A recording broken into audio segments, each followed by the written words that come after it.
For a long time, I was embarrassed to admit when I was resentful because resentment felt like proof that I was not handling it well, that I was not grateful enough, that I had not done enough inner work, that some other, more evolved version of me would be fine with exactly the same circumstance, and I was the problem.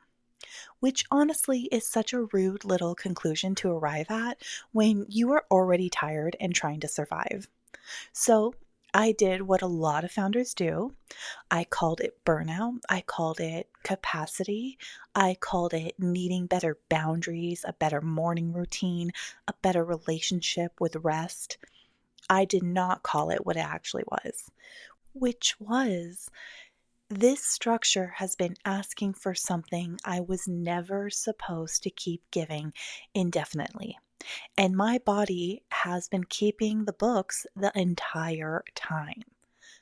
Welcome to the Aligned Edit. I'm Veronica Dietz, founder of Taiki Digital Agency, diagnostic strategist, and growth advisor. This is the show where we look at the patterns that keep smart founders stuck and name them clearly enough that you cannot unsee them. This is the Aligned Edit. Let's edit the noise and look at what's actually happening. Here's what resentment actually looks like in a founder's day. It is the client email sitting in your inbox for 4 days because you cannot figure out why you do not want to answer it. For me, that's not the inbox. It's usually my DMs. And if you're listening to this and I've ever let your DMs sit there, I am so sorry. The client's not rude. You're not rude. The project is not complicated. You just feel nothing when you open it. Less than nothing. A low, flat resistance that you can't even explain. And you make up excuses like I do, where I let people know I'm not the best at DMs, send me an email or message me in Google. But for you, that may not be the case either, because you are a professional and a person who takes pride in being responsive. You eventually answer it warmly, probably with an explanation point and maybe an emoji or two, and then you close the laptop or you walk away from your computer and you feel vaguely hollow for at least 20 minutes and you don't connect the two things. It is the offer you built, priced, launched, and then quietly stopped talking about it. Not because it did not sell, but because every time you delivered it, you ended up doing three things that were not in that scope. Staying on the call 20 minutes past the hour, sending a follow up when you were not paid for because you felt guilty about something you cannot name, and you kept delivering it that way because you told yourself you were just being thorough, being generous, going above and beyond, which is all true. It is also true that you were doing it because the boundary was not in the contract and you did not want to be the one to introduce that friction. So you absorbed the cost every single time and called it care. It is the client who emails at 9 p.m. and you answer, and the answer again at 10 p.m. And somewhere around the fourth exchange, you realize you have been described internally as a dream to work with, and externally, you have built something that functions as a 24-hour concierge for a rate that made sense maybe 2 years ago. It's really cute, isn't it? It's a terrible business model. None of these clients are villains. That is what makes it so hard to name. The structure is the actual problem, not the people inside of it, not the people you're inviting into it. The polite version of this is, I just want to do good work and take care of my clients. And the honest version is, I set up a system where being easy to work with became indistinguishable from being available for free. And I did it so gradually that I did not notice until I was resentful of people who were simply using the access I gave them. That is not a character flaw. That is a structural read. The resentment was not pointing at them. It was pointing at the agreement. The agreement was broken. And not maliciously. It's just really it's really quiet over time in all the small places where the formal terms stopped matching the informal reality. And that is the part that will humble you because sometimes the thing that you're mad about is not the thing they took. It is the thing you kept giving because you did not want to risk being less liked, less useful, less impressive, or less easy to work with. That one is annoying because now we have to be honest. There's a whole category of founder who is incredibly good at performing ease. And it's most of us millennials because she makes everything look smooth. She accommodates without complaint. She is the one people brag about referring because she's so flexible, so responsive, so genuinely invested in the outcome. And she is all of those things. She is also quietly building a business with no spine. Because flexibility without structure is not generosity. It is a slow agreement to absorb whatever the model cannot hold cleanly. The resentment that accumulates in this kind of founder is a very specific type.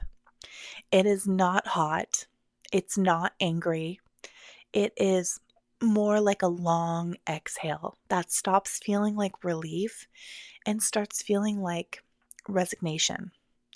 So she's not resentful of any one client. She's actually resentful of a pattern she designed that then could not figure out how to leave without blowing up her reputation for being exactly the thing she built her reputation on. This is a very specific trap.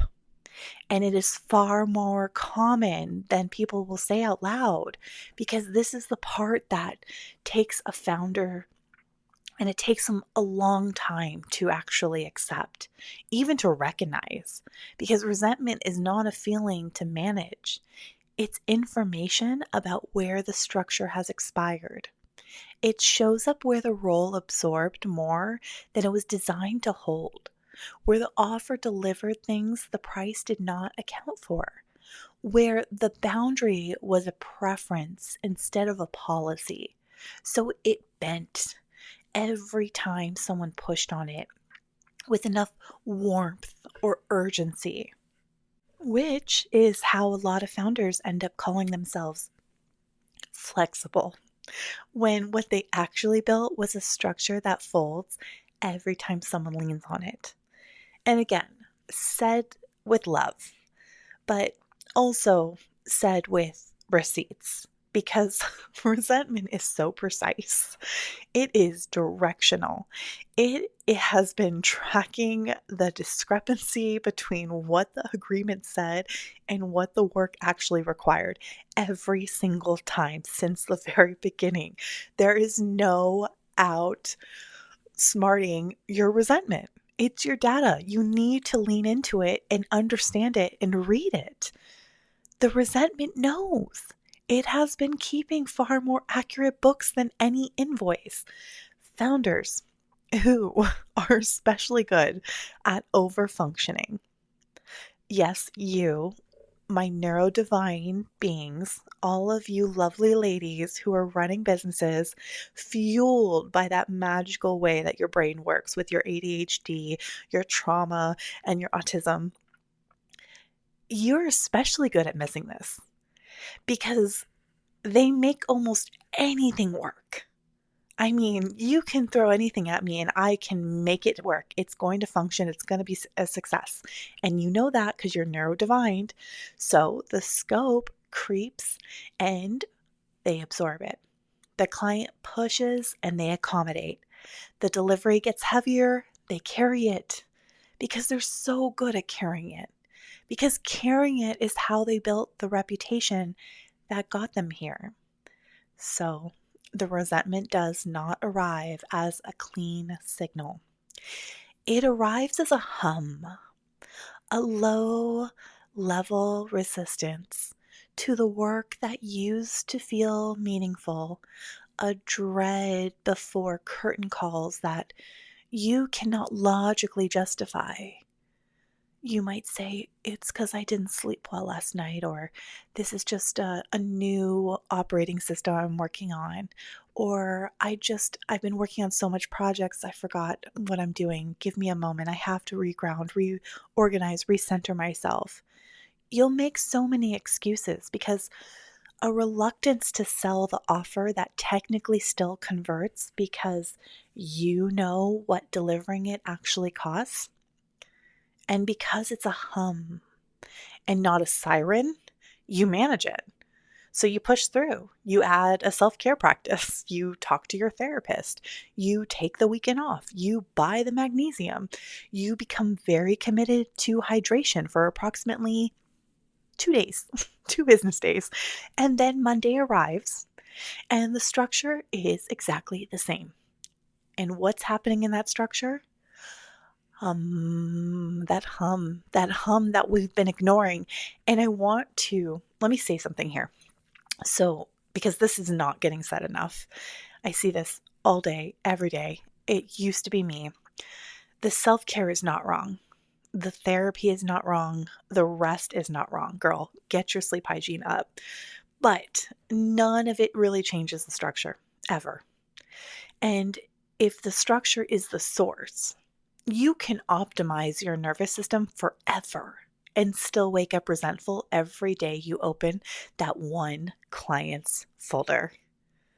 Because the body already knows what the business has not been willing to admit. The structure is asking for something it was never designed to give sustainably. And no amount of rest changes that until the structure changes. In fact, the more you invest in your self care, the more you invest in your therapy, the more you invest in your rest and your sleep hygiene, your nutrition, I guarantee it will only lead you back to this place with open eyes. That's when you'll hear the hum. That's when you'll understand the resentment. That's when you'll understand what you have created. But you can address it now without having to invest more time fighting this current. So, I digress. Before grief, resentment becomes blame. So the client is too demanding. The market does not value your work. The people around you do not understand what you carry. You are doing everything right, and somehow it is still not working. And it must be someone else's fault because the alternative is admitting that the structure you built is the thing making you miserable. So we blame it on resentment with nowhere structural to go. It is what happens when the founder is not yet ready to look at what the business is actually reporting. So after grief, the same resentment becomes a question. What in the structure has expired? What agreement needs to be rebuilt, revised, revisited, terminated? What offer is costing more to deliver than it returns? What access did I give informally that I need to make a policy or close entirely? Where am I calling it client care when it actually is unpaid labor in the cutest presented way? Those questions will lead you somewhere because blame does not. You can blame as much as you want and go complain online about the clients, go complain online about the marketing, go complain online about the hire and your hours and the offer. It's not going to get you anywhere.